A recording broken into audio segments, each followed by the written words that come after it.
Сәлеметсіздер ме, құрметті әріптестер мен желі оқырмандары. Ақмаңдайламды шырқаған әнші Роза Тәжібайқызы Бағлановаға 100 жыл толуына орай видеороликті назарларыңызға ұсынамыз.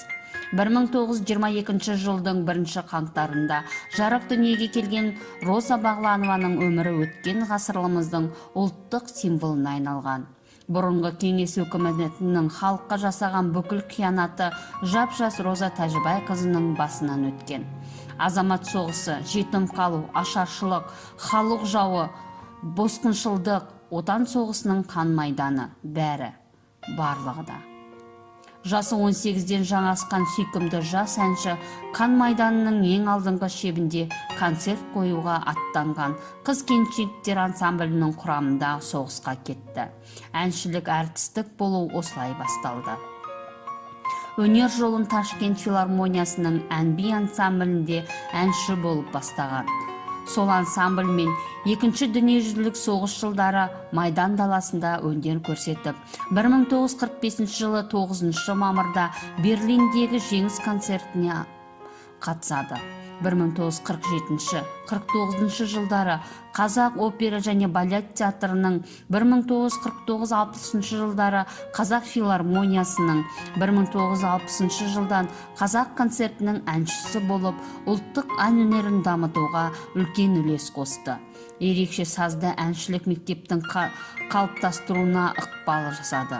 Роза Бағланова қазақтың халық әндерін, замандас композитор әндерін шетел халықтарының венгр, өзбек, қырғыз, тәжік, украин, грузин, әзірбайжан, корей, қытай, моңғол, орыс, үнді, чех, швед тағы басқа әндерін нақышына келтіре орындады.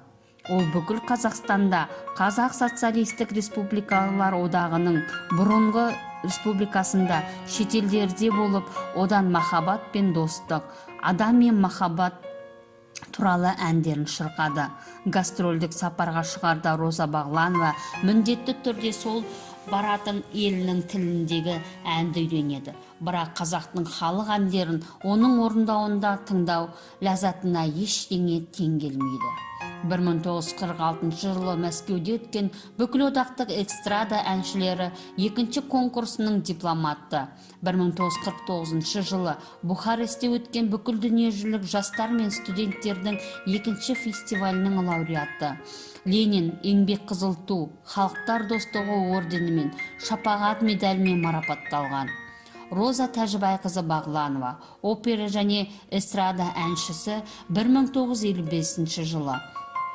Қазақстанның және бұрынғы Қазақ социалистік республикалар одағының халық артисі 1967 жылы. 1996 жылы халық қаһарманы атағына ие болды. Ән құдіретінің сазымен Роза Тәжібайқызы халқының бүкіл ақыл-ойын, парасаттылығын, мінез құлқын, дархан көңілін құйқылжыта жеткізген еді. 2011 жылы қаңтардың 8-інде Алматы қаласында Роза Бағланова қайтыс болды.